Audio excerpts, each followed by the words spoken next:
और अपने भरे दरबार के अंदर बीरबल को बुलाता है और बीरबल को बुलाकर बोलता है पूरी भरी सभा के अंदर कि बीरबल, मैं तुमसे कल 3 सवाल पूछूंगा। अगर तुमने उन 3 सवालों का सही उत्तर दिया तो तुम मेरे नवरत्नों में रहोगे, अदरवाइज मैं तुम्हें मौत की सजा सुना दूंगा।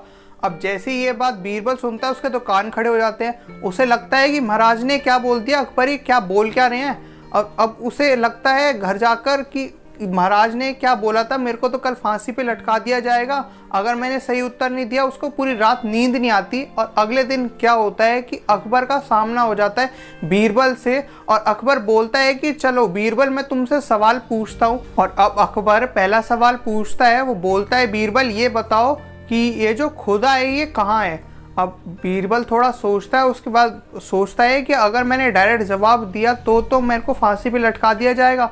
और थोड़ी देर सोचने के बाद वो कहता है कि महाराज क्या आप यहाँ पर एक मीठा गिलास का दूध मंगवा सकते हैं। अब जो अकबर जो होता है वो कहता है कि आदेश देता है और उसके सामने पेश किया जाता है और बीरबल बोलते हैं कि महाराज आप इसको पिए।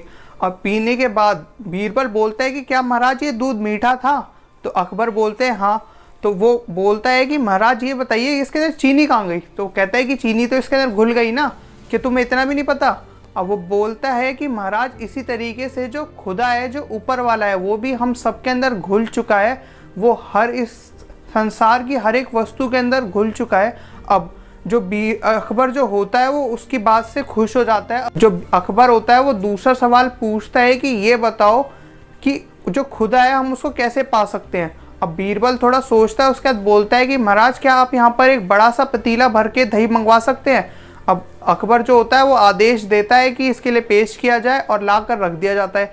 अब बीरबल बोलता है कि महाराज इसके अंदर मक्खन तो नज़र ही नहीं आ रहा, मक्खन कहाँ है इसके अंदर। अब अकबर बोलता है कि मक्खन तो इसके अंदर तब है ना जब हम इसको फेंटेंगे, इसको चलाएंगे, तभी तो इसमें से मक्खन निकलेगा। तो जो बीरबल होता है वो बोलता है कि महाराज इसी तरीके से हमें भी खुदा को पाने के लिए अपनी अंतरात्मा में जाकर अपने आप को फेंटना होगा, तभी हमें खुदा मिलेगा। हमें खुदा को ढूंढने के लिए कहीं और जाने की ज़रूरत नहीं है। जिस तरीके से जो मक्खन जो होता है वो उसी दही के अंदर होता है, इसी तरीके से जो खुदा है वो भी हमारे अंदर ही होता है। बस हमें उसको अपने अंदर से बाहर निकालना होता है, हमें उसको फेंटना होता है। अब जो अकबर जो होता है वो उसकी बात से खुश हो जाता है और कहता है बिल्कुल बढ़िया बीरबल। अब बोलता है कि मेरा तीसरा सवाल ये है कि तुम ये बताओ ये जो खुदा है ये जो ऊपर वाला है ये क्या कर सकता है। अब बीरबल बोलता है कि महाराज इस सवाल का उत्तर देने के लिए तो मुझे आपका गुरु बनना पड़ेगा। तो जो अकबर होता है वो बोलता है कि ठीक है मैंने माना तुम्हें गुरु, आज से और अभी से मैंने तुम्हें अपना गुरु मान लिया। तो कहता है कि बादशाह सलामत, अगर आपने मुझे अपना गुरु मान लिया है तो गुरु जो होता है उसका जो स्थान हमेशा शिष्य से ऊपर होता है, तो मुझे आपके सिंहासन पे आना होगा। तो अकबर उठकर नीचे आ जाता है और कहता है बीरबल को कि जाकर अब तुम बैठ जाओ। और बीरबल बैठ जाता है और अब अकबर पूछते हैं कि ये बताओ इस सवाल का जवाब दो।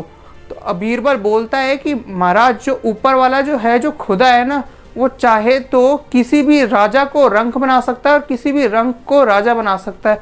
खुदा ये कर सकता है।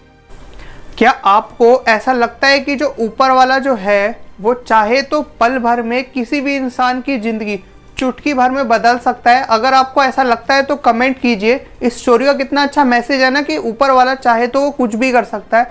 और अगर आपको ये स्टोरी का जो मैसेज है वो अच्छा लगा हो तो आप इसको बहुत सारे लोगों तक पहुंचाइए, इसे शेयर करके।